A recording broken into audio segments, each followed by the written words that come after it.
Мұны өмірден талып, көңіл күйің болмағанда тыңдашы.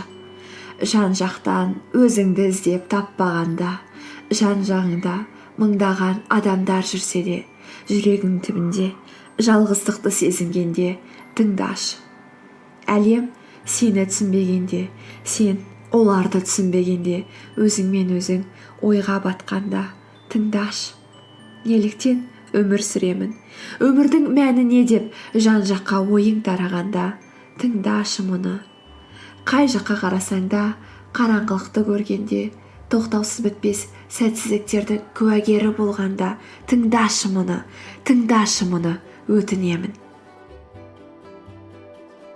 Сен бітпес жарықтардың тоғысқан нүктесісің. Сен әлемнің ерекше нүктесісің. Сен дүниеге келгенде әлем қуанған. Сенің іңгәлағанының әлемді қуантқан. Дағы бір бітпес жарықтың сәулесі келгені бүкіл әлемді бір дір еткізген. Сенің даусың толқындап таралып, жердің әрбір бұрышына жеткен. Әлемді сұлу ететін, жан жағын жақсылыққа толтыратын әлемнің тағы бір келесі үміті келген. Тағы бір үміті, бір сенімі. Бір үмітімін, бірақ мен кіммін? Әлемнің қандай үмітін ақтауым керек деген сұрақ келген болар басыңа. Әлемнің бір үміті. Жан жағын нұрландыратын, өзі тұрған жеріне жақсылықтың, мейірімділіктің, жанашырлықтың бастамасын жеміс ағашындай салатын, оны суарып, гүлдендіретін, келесі ұрпаққа тапсыратын бір үміті, ол сенсің. Кейде әлем сен оларды түсінбеуің мүмкін. Бір тілде сөйлесең де, әртүрлі сөздерді қолданып жатқандай әсерде болуың мүмкін. Ол қалыпты жағдай. Оларды түсінбеймін деп қолыңды көтеріп қашып кетсең де болады. Ешкім сені тоқтатпайды. Бірақ жеңімпаздар ешқашан олай жасамайды. Әлемнің келесі жарқын үміті жасырынып, өзін ынжық етіп көрсетпеу керек. Тілін тап. Әрбір адамның өткен өміріне назар сал. Олар сен ойламаған жағдайлардан өтуі мүмкін. Түсінуге тырыс. Сен әрқашан өзің жасаған келіссөздердің нәтижесісің. Өзіңнің ойыңды анық жеткіз. Ойыңды түрлі жолдармен жеткіз. Айтар сөздеріңді өзгерт. Сол адамның тілінде сөйлес. Қазақ тілі біреу ғана, бірақ әрбір қазақтың өзіндік тілі мен түсінігі бар. Қарым-қатынастың қыр сырларын үйрен, шебері бол. Сенің қолыңнан келеді. Жүрегіңнің түбінде өзіңді жалғыз сезінесің бе? Жалғыздық әдетте біз өзіміз жасап алған қақпан. Ешкім оны таңдап алмайды. Бірақ уақыт өте келе, оны өміріңнің бір бөлігіне айналып кеткенін байқамай қаласың. Өмір сүру, ойлану салтыңа айналады. Егер сен әлемнің жарқын бір үміті болсаң, сен сондай жалғызсың деген сөз емес. Біз барлығымыз кішкентай жұлдыздармыз. Бірігіп, үлкен жүйеге айналамыз. Ендеше, сондай жұлдыздарды табуға саған не кедергі? Егер басқа жарықтарға өзің бірінші болып барсаң, олар саған есікті тарс жабады деп ойлайсың ба?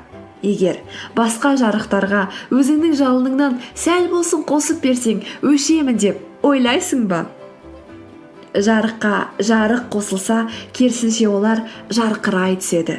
Өзіңе ұқсайтын, сенің құндылықтарыңды бөлісетін жандарды ізде. Олар болуы мүмкін жерлердің тізімін жаса. Әрбір сәтте осы шақпен өмір сүр, жан жағыңа назар аудар. Бүгін таппасаң, міндетті түрде ертең табасың. Олар міндетті түрде табылады. Олар бар. Бірігіп, әлемді бірге сұлуландыр. Сенің және біздің қолымыздан келеді.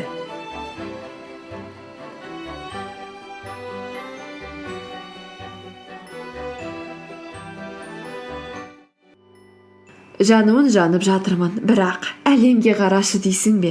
Әлем өмір сүруге қолайсыз. Ауасы бар болса да тұншықтырып, жаныңды дәл қазір алып алатындай үрейлендіре ме? ғаламшарымызды ластайтын, оны ластауды қалыпты жағдайдай қабылдататындарға назың бар ма? Менің де оған қарсылығым бар. Әрқайсымыз әлемді жақсылыққа итермелейтін күшке ие болып дүниеге келсек те, кейбіреулер басқа жолды таңдауы мүмкін. Біреу оны біліп, әдейі, кейбірі білмей қабылдауы мүмкін. Ал сен ішіңде оларға деген қарсылығыңды сезінсең, көнгіш болып отырған жеріңде отыруға, көзіңді жұмуға құқығың жоқ. Бұл сен оларға жұдырығыңды ала жүгіріп, ашу ызамен барлығын жермен жексен ету деген сөз емес. Әйтпесе, сенің олардан еш айырмаң болмайды. Өзіңнің ісіңмен үлгі бол. Ерен, еңбек ет. Жұмысыңа саналы түрде қара. Өзіңнен баста. 21 ғасыр адамзат тарихында болмаған ең тамаша дәуір. Ешқандай істе шекара жоқ. Сен әлемнің азаматысың. Өзіңді кез келген істе көрсете аласың. Жетістікке жете аласың. Қалауын тапсаң, қар да жанады. Жанбайтын қар да жанады. Түсінесің бе, жарық?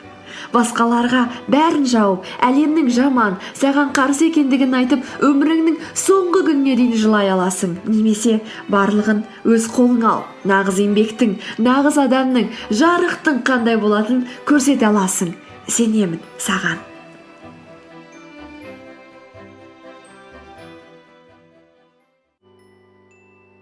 Өзімнің қандай істе сәтті болатымды білмеймін дейсің бе? Адасып кеткендей боламын дейсің бе? Ол қалыпты жағдай.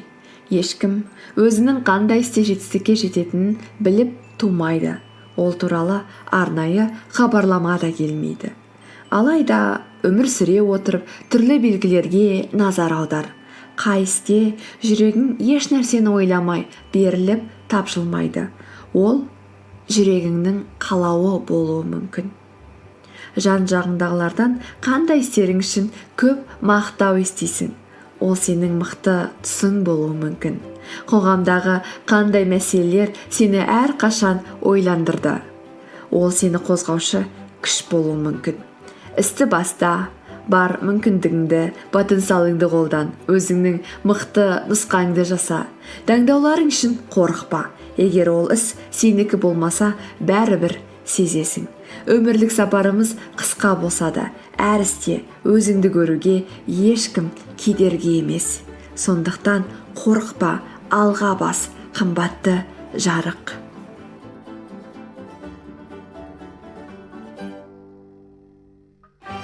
Қой, сен әлі көңіл күйіңді көтере алмай отырсың ба? Көтер кәне көңіл күйіңді. Егер бұл әлемде басқа ештеңені өзгерте алмасаң да, бірақ нәрсеге сенің шексіз уәкілетің жүреді.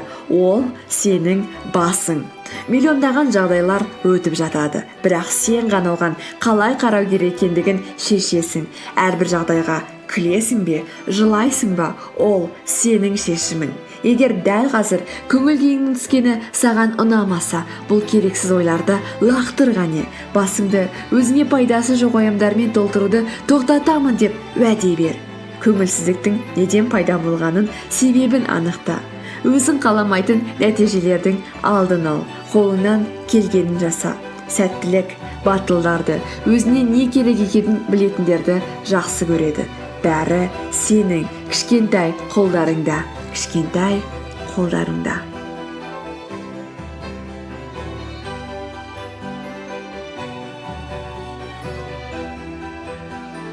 Дәл бүгіннен бастап өзің кейін өкінбестей өмір сүр.